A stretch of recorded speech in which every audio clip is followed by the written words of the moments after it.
Number one, so this one is for fifth wheel owners. You get yourself a stick and you cut it the right size so that when you lean it against your pin box, it'll fall over when you've reached the height for connecting. Like that.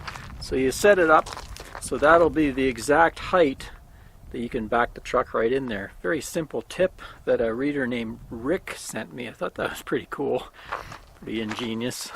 Thinking keep it simple principle, the KISS principle. Another tip he had for that same stick is mark it with a piece of tape, and then you can use it before you put your slide out. You'll be able to measure if your slide is going to hit anything.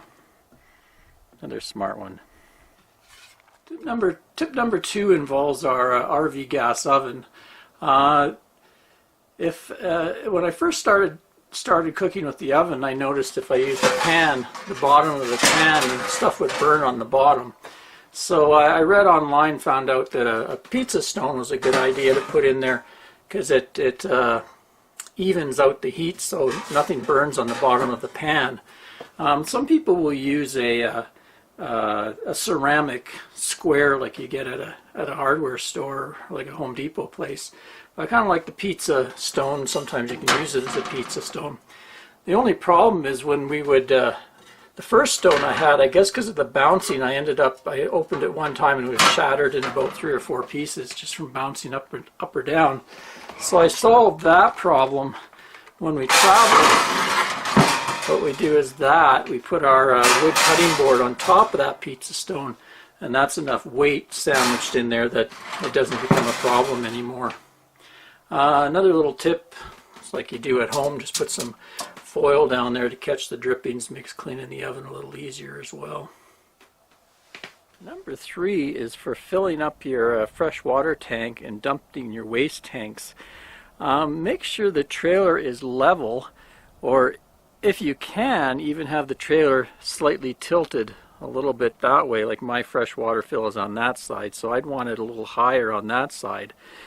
What happens if I get that lower than the tank? My tank is right across the whole back. It's a pretty shallow tank that sits behind the back.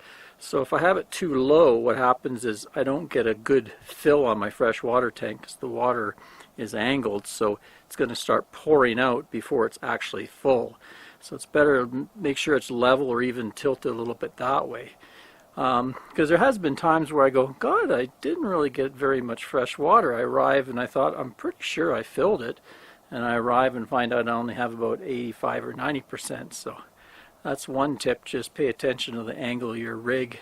That goes the same when you're dumping your tanks. If you want a really good dump, make sure the rig is level, or even like my sewer goes out that side, so I'd want it a little lower on that side. Otherwise, if it's too far off, you won't get a good dump of your tanks. I actually thought about that when I saw a guy at a dump station. He was putting leveling blocks on one side of his rig so he could tilt the rig over and get a better dump.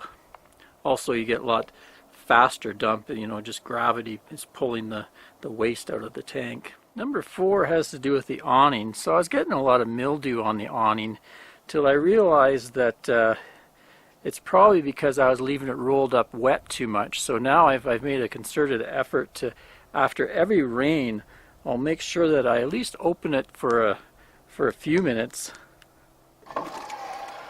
and let that moisture that ends up inside there. A heavy rain also always puts some moisture on the inside of the awning. So if I just bring it out, I don't have to leave it out very long, just enough for all that moisture to dry, and then put it back away. Then I find out I don't really get any more of the mildew buildup, especially on the inner side of the awning going on. Tip number 5 is this 3M double-sided mounting tape. Now this is the outdoor edition, which means it sticks quite well to rougher surfaces, and it sticks a little better than the stuff that's designed for smooth surfaces and inside. So that's the outdoor mounting tape. And I found that worked really good for mounting this decorative piece up here, this Thunderbird carving. I used some of that to mount that instead of putting holes, especially in the sidewall here, because I don't know what's behind there, how far it goes. Didn't want to put a hole to the outside, so I used that mounting tape, and that thing's been on there a couple years now, and it's going nowhere. I think in the instructions it said it can handle 15 pounds. The only drawback is once that's stuck on there, it's pretty hard to remove. The 3M site says to take some fishing line and you put it behind there and kind of cut through it with the fishing line, then use a solvent to clean up the gooey residue. But that stuff really works well, and it works well on our type of, it's kind of not a real smooth surface, it's kind of a dimpled surface. And then of course the wood wasn't smooth, so that worked really good for mounting that decorative piece in the RV. Number 6 has to do with keeping your freshwater plumbing from freezing. What I've done is I have a pretty inexpensive wireless thermometer here, and I've taped it to a section of plumbing so I get an idea how close to freezing this is getting down in my basement storage here. What you can do is take an infrared thermometer and you can go around, say after a cold night, and try to figure out where your coldest, most exposed plumbing is, and then that's a good place to put the thermometer so you can figure out whether you might be close to freezing. Most of the little wireless thermometer systems will show you the lowest temperature that they reach, so it's a good way to monitor your plumbing, see if you're going to have to be worried or need to add a heater or something to avoid a freeze up. Number 7 is a tip for getting rid of hard water deposits. Not a big problem back in BC where we have soft water, but when I'm in the desert and I wash my vehicle or the rig, I'll end up getting a lot of, when it dries, I'll get a lot of leftover, I guess, calcium deposits. So I'll get a lot of little white dots, and they're really hard to get rid of. So I found what works really good and is really cheap is just to take a spray bottle and mix half white vinegar and half water, and you spray that on, wipe it away, and it dissolves that calcium deposit, and you get rid of the hard water deposits on your windows. You can do it on the paint. I've done it on my old blue. I did it, and you'd want to, because it could strip the wax, you want to re-wax it right away, but mostly it's the windows so I can see out them without all kinds of little white spots. My 8th tip is look up. So especially as spring is upon us, not so much here. I don't have many trees here, but when you're driving through a campground or backing into your spot, just always remember to look up. I know I think it was 2 years ago I went back to Oregon, and I didn't really pay much attention after being in the desert for so long, and I had some branches kind of scrape along the top. Luckily I didn't do any damage at all. It just kind of brushed along, but that kind of reminded me, when you're pulling into a spot, always look up, because one branch can really ruin your camping trip. Number 9, another one for fifth wheel trailer owners, is got to do with the safety brake. So attached to the side of the pin box is this switch, and you hook up your safety wire to the hitch somewhere. So in the unlikely event that you become disconnected, your trailer disconnects from the truck, this wire will pull a plunger out of here and it'll slam on the trailer brakes. Well, the tip is make sure everything is clear from that wire and don't have anything in the truck that could shift, a load that could shift. Everything has to be pretty well, especially the heavier pieces, everything has to be strapped down in the back of the truck. I had a reader email me telling me a story of a friend of his that was going down a hill, and I guess he hit the brakes and something shifted in the bed of his truck, and it caught on this wire and pulled the plunger out. But he was going down the hill, so the trailer brakes slammed on and he had nowhere to pull over, and basically he ended up ruining his brakes, and it was quite the safety concern. So just a good tip there, make sure you don't have anything that's going to roam around the back of the truck that could cause problems with that wire. Make sure it's not wrapped around anything.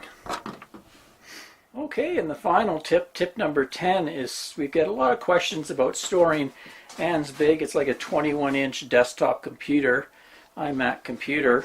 So it's kind of an awkward thing to store, and you want to make sure nothing happens to it as far as bouncing down the road.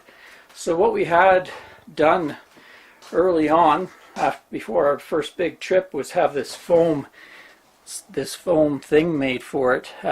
We just had it made at a foam shop, and they glued it together. I guess it's like, you know, around 1.5 inch or 2-inch foam. So we had a custom design that the computer can fit right in there, and we just lay it face down in that thing. Usually put just a towel in between to kind of protect the screen. Just a sec, I'll put it in there so you can see. There we go, just fits perfect. So now it kind of sits down there, and if we do get it on any rough roads where we get a lot of bouncing, it's totally protected in there. It can't shift side to side, and it's protected from any up and down. So we're almost 8 years of traveling now, and it's never had any issues. Hadn't been broken by the rough roads or anything.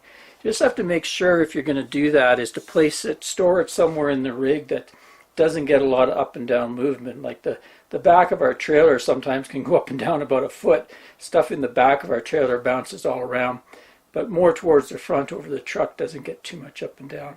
So that's usually an ideal place.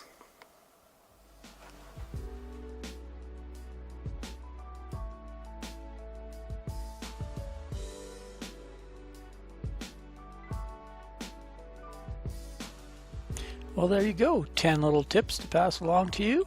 I hope you found maybe a few of them useful. If you have any neat tips of your own, feel free to leave them in the comments section below. I'm sure everybody would be interested in all the cool tips that people have when they're out RVing. Anyway, till next time, thanks for watching. Ray from loveyourrv.com. Happy trails, everyone. Cheers.